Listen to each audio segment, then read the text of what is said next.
G'day, and welcome to the AOS Coach sneak peek into the Arena of Shades battle box between the Daughters of Khaine and Nighthaunt. Now, Games Workshop were kind enough to send me a copy in advance, but I'm under no obligation to do a review, nor will they get to see this video before it goes up. In this video, I'm going to highlight the Daughters of Khaine updates that are featured in this battle box.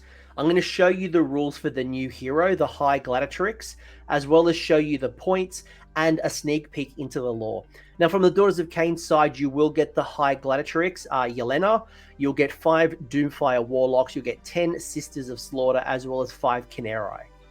Now, there are no mentions of allegiance abilities, battle tactics, battalions, or enhancements for either of the factions in this box, but we do know that there are new battle tomes coming in the near future. They're the next ones that have been announced, so you will get Daughters of Khaine and Nighthaunt books coming. We just don't know when. So let's crack on and dig into the good stuff. The High Gladiatrix is a living conduit to Khaine's wrath. Striding at the head of the Sisters' advance, these paragons of combat ride the waves of fanaticism that spread through the war covens, channeling all the acts of gruesome murder. Starting at the base profile, you're looking at a pretty standard Daughters of Khaine foot hero profile with a move of 6, a save of 5, a bravery of 8, and 6 wounds. Now, there are a lot in common with the High Gladiatrix with the Sisters of Slaughter profile, and you will notice that there is a whip and a blade attack, and they'll also gain the 6-inch pile-in, exactly like the Sisters of Slaughter.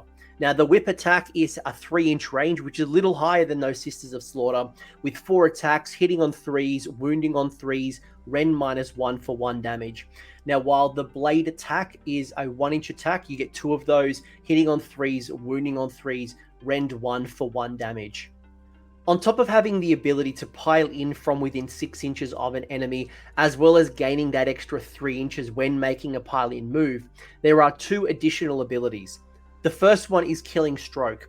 At the end of the combat phase, you get to pick one enemy hero within 1 inch of the High Gladiatrix and roll a d3. Now, add the number of wounds allocated to that enemy hero to the dice roll. If the roll is equal to or greater than the enemy hero's wound characteristic, it's just straight out slain. It's gone. So it's going to be great to pull down those minor heroes, especially if you roll, you has 5 wounds, you might have put down 3 or 4 of them, boom, you can auto slay and get rid of those minor ones. The other ability is Paragon of Slaughter, where the barbed whips and sacrificial knives that are used by the keyword Witch Elves and keyword Sisters of Slaughter units, if they are wholly within 12 inches of the High Gladiatrix, they will have a 2 wound characteristic of a 3+ instead of a 4+. So you're really getting a +1 to your wound roll. You'll also gain an additional point of rend, so you'll go from a rend -1 as opposed to a flat rend. As a Daughters of Khaine player, I really like this hero, so much so that I'm already planning on how I'm going to run her in my Witch Elf heavy builds. If there are no changes to the battle tome, I'm going to be able to tap into extra rend from like Drake Gneth.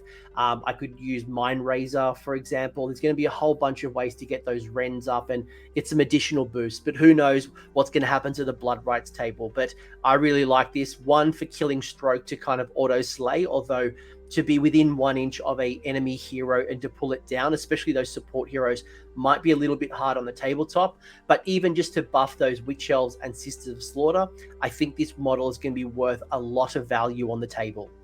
Now, the other units in this box, as I've previously mentioned, are the Doomfire Warlocks, the Sisters of Slaughter, and the Khinerai Heartrenders.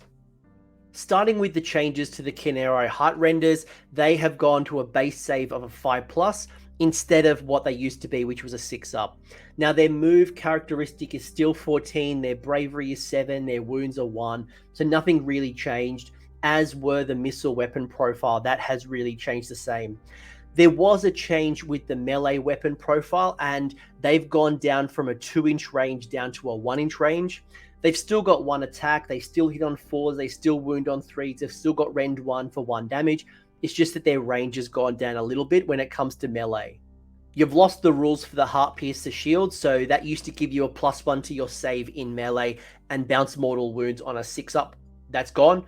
Descend to Battle remains the same, although Death from Above has been rolled into other abilities on this War Scroll. So technically you've lost Death from Above, but it's actually still in the other War Scroll ability, so you haven't really lost it. It's just a bit of a cleanup.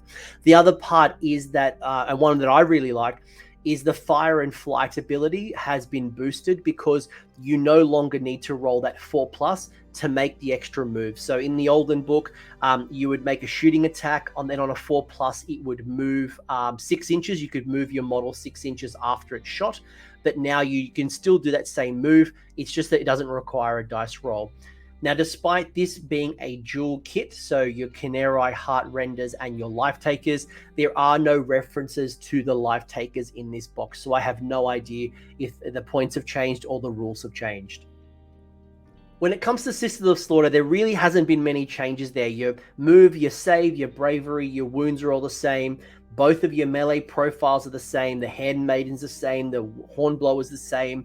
There was some minor language changes when it came to your standard bearer. It's a minor boost at best, where basically in the past, you got to re-roll your battle shock if it was a failed battle shock test. Now they've just basically removed the failed. So same, but different. Sisters of Slaughter can still pile in 6 inches with the Dance of Death.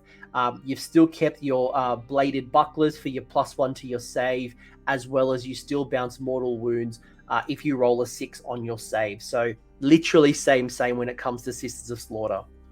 Finally, you've got the Doomfire Warlocks, and its War Scroll really is copy and pasta from what is currently available in the Battle Tome and in your iOS app. They have the same move, same save, bravery, wounds, weapon profile, spell, the wizard ability, the Doomfire Coven. I could not see a single change when it comes to the Doomfire Warlock, and yeah, basically no changes if you were a user of the Doomfire Warlocks. At the back of the Arena of Shades booklet, there is a set of pitch battle profiles and points when it comes to the War Scrolls in this box. When it comes to the Daughters of Khaine, the High Gladiatrix is coming in at 100 points. It will take up a leader slot, and interestingly, it's not unique, so you can take multiple of them, despite it being advertised as a hero called Yelena, who is in the lore that we'll talk about in a minute. The other units remain unchanged for their points, so Sisters of Slaughter are 135 for 10 models. They're still battle line. Your Khinerai Heartrenders are 95 for 5, and your Doomfire Warlocks are 140 for 5. It was interesting to see that there were no points adjustments for the existing units, and I do wonder if this trend will continue in the Battle Tome. So will Morathi still be, 660, and will the other models be the same, or was it just these particular units in the Battle Box that they thought were fairly pointed? Arena of Shades is set in Akshi, the realm of fire in the north of the Great Parch. At the end of 2nd edition Age of Sigmar, through the Broken Realms books, we saw Morathi and her Daughters of Khaine, through the aid of the Idoneth Deepkin, brutally annex Anvilgard, which was a former Cities of Sigmar, and it's now turned it into Harkuron. So while Sigmar was fighting against destruction, Morathi struck at the Cities of Sigmar and took over one of Sigmar's cities. In the eyes of Nagash, the Khainites had committed a grievous sin. They had offered the souls of the slain Anvilgard inhabitants to their allies, the Idoneth Deepkin, and this soul thievery didn't go down well with the Great Necromancer. Now at this time, Nagash was weakened after the attempts to drain the magics from across the mortal realms through the grand ritual at the climax of the Soul Wars, but ultimately he was stopped by Archmage Teclis and the realm spirit Selenar. In retaliation, the Great Necromancer would go on and charge the feared Craven King, Kurdos Valentia, him and him alone, to go in and attack Harkuron, to sack the city and reclaim those rightful souls that were his. The attack would take place as the flame moon approached its zenith, while the Daughters of Khaine celebrated the Feast of Charybdis, which was marked by a celebration with grand gladiatorial displays. While the Khainites were distracted by their murder games, the Nighthaunt would launch their initial attack against the elven citizens of the city. It was here that the city broke between the Daughters of Khaine and the Nighthaunt, which is battled out through this battle box. If you want to explore this story further, there is narrative battle plans and additional stories to explore through the book, as well as the lore behind the Scripta Mortis, one of my personal favorites, as well as the High Gladiatrix. As a Daughters of Khaine player, I'm really inspired to get my Witch Elf blender back onto the table thanks to the High Gladiatrix, because she is a cracking support hero for people like me who love their Witch Elves and they love their Sisters of Slaughter, because they're the reason I got into Daughters of Khaine. I wanted to start a Daughters of Khaine faction because I love the Witch Elves, but frustratingly, I got pulled down that snake pit just to be competitive. Now, this is going to be a great box for anyone who is a snake-loving Khainite who hasn't yet expanded upon the other side of the book. So if you're lacking in Witch Elves, you're lacking in Sisters of Slaughter, look, anyone will benefit from Khinerai. You can never have too many Khinerai, in my opinion. If I already owned a lot of Daughters of Khaine models like the Witch Elves and Sisters of Slaughter, perhaps I'll wait for the High Gladiatrix to come out as a separate model. The War Scroll changes to the existing units like the Sisters of Slaughter, the Khinerai, as well as your Doomfire Warlocks. I probably expected some changes, but that might be a positive thing. Maybe their War Scrolls are already good. I guess for me as a Daughters of player, the big question is how will the Blood Rights table change? Knowing that Games Workshop is reducing the amount of rerolls, will they just be +1 to hit, +1 to wound, +1 to run and charge? Who knows what's going on? Again, we got to wait for the battle tome to come out. I really like the Khinerai abilities to allow them to automatically move 6 inches after they've shot. And the former dice roll I found was really annoying. Maybe it was just me, but I could never get them to move after they come in from reserve and had shot. You know, I always had this amazing plan to drop them in from reserve, do a shooting attack, sneak onto the objective. I never got it. But hey, let me know in the comment section what you think about these rules. Will it change the way that you build your Daughters of Khaine forces? Will you be adding a High Gladiatrix to your list? I really like the model. I can't wait to start painting it up. Thanks for sticking around until the end. I hope you found that video interesting and you walked away with a few new ideas.